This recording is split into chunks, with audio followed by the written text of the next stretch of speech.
Children of God, mga anak sa Diyos. Sa panahon sa Roman Empire, adunay usa ka practice nga gitawag og child exposure.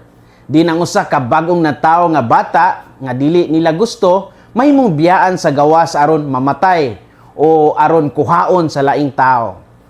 Kini talagsaon nga practice nahitabo tungod sa kakabos, dili gusto nga pagmabdos, kahintang sa pamilya o uban pang mga hinungdan.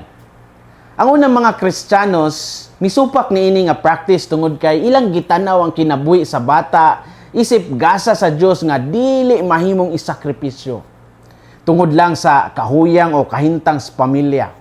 Ang dedake, usa sa labing karaan nga Kristiyanong sinulat gawas sa bagong tugon, tinaw nga nagtudlo batok sa pagpatay sa bagong natawo nga bata o sa pag-abandonar niini. Ang mga Kristiyano nga mga magsusulat sama nila ni Basil sa Cesarea, mitanaw sa pag-abandonar sa bata nga usa ka seryoso nga moral nga sala. Ug ang simbahan mismo misugod sa pag-atiman sa mga batang gibiyaan. Mao nga sa ulahi nga mga siglo nahimong mga dapit sa pagdawat o pag-atiman sa mga batang abandonado ang mga simbahan o Kristiyanong komunidad.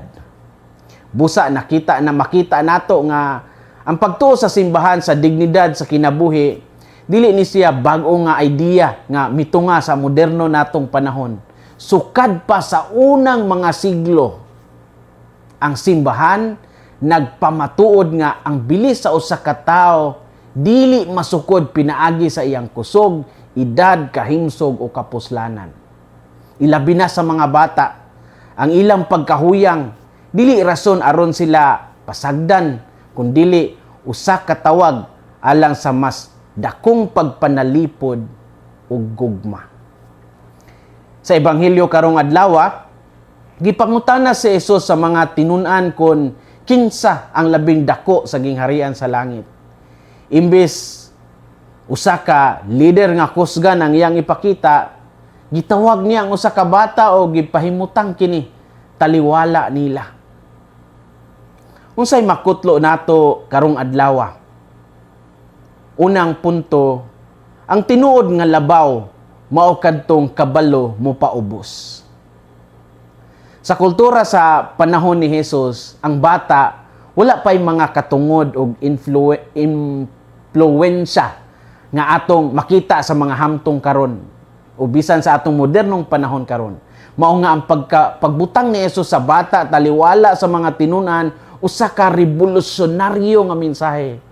Wala siya nangutana kung kinsa ang labing edukado, labing dato o labing gamhanan. Iyang gipakita nga ang pagsunod sa gingharian sa Dios nagkinahanglan og kasing-kasing nga andam mosalig og magpaubos. Sigon pa ni Jesus, unless you turn and become like children, you will not enter the kingdom of heaven. Matthew 18:3. Sa binisaya nga hubad, gawas kung magbag-o ka mo og mahimong sama sa mga bata, dili ka mo makasulod sa gingharian sa langit. Wala magpasabot si Jesus nga kinahanglan kita magpabilin nga bata sa panghuna-huna. Ang iyang gipasabot mao ang pagsalig, ang pagkasinsero, ang pagpaubos nga makita sa usa ka bata. Ang bata nahibalo nga kinahanglan gadzud niya ang uban. Ug mausab kini ang espiritu nga gikinahanglan nato sa atong relasyon sa Dios. Bitaw, daghang problema sa atong kinabuhi nagsugod ni adtong mga higayon nga gusto nato kita permi ang sakto. Kita permi ang labaw o kita permi ang naay kontrol sa tanan, mataw man o butang. Ang ebanghelyo nagtudlo nato nga ang pagpaubos dili gadzud kahuyang. Kini mao ang pag-ila nga dili nato mahimo ang tanan pinaagi sa atong kaugalingong kusog. Ang tao nga makahimo sa pag-ingon, Lord, nagkinahanglan jud ko nimo. Nagsugod na sa pagsabot sa tinuod nga kahulugan sa pagtuo. Ang pagpaubos dili pagpaubos sa kaugalingong bili. Kini mao ang pagbutang sa kaugalingon sa husto nga lugar at tubangan sa Dios ug sa uban. Ang tinuod nga labaw mao kadtong kabalo mo paubos. Ikaduhang punto, alang sa Dios ang tanan anaay bili. Human sa pagtudlo bahin sa bata, gipadayon ni Jesus ang iyang mensahe pinaagi sa hulagway sa usa ka karnero nga nawala. Ang magbalantay, dili mo ingon nga usa lamang kini sa daghan, ug dili na importante iyang biyaan ang kasiyaman o siyam. He left the 99 aron pangitaon ang usa nga nawala. Kini usa ka hulagway sa kasing-kasing sa Dios nga dili pasagdan ang bisan usa lamang ka tawo. Ang gagmay dinhi dili lamang mga bata, naglakip di sa mga tawo nga mahuyang, nawala, wala tagda o giisip sa katilingban nga walay dakong bili. Alang sa Dios, wala joy tawo nga disposable.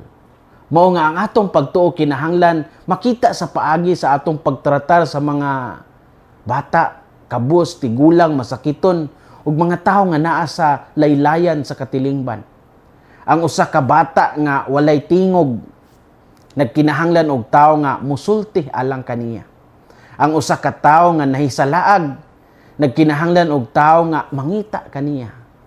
Ug ang usa nga nakasala, nagkinahanglan pud og kamot nga mutabang kaniya sa pagbangon. Ang simbahan kinahanglan mahimong lugar din ang mga tao nga nawala makit-an, ang mga samdan mamaayo ug ang mga gagmay mapanalipdan. Alang sa Dios ang tanan naay bili. Story time. Adunay usa ka pamilyar nga pagampo sa Katolikong gitawag og Angel of God o Angeli Dei, nga kasagarang gitudlo sa mga bata isip ilang unang mga pagampo o first prayer.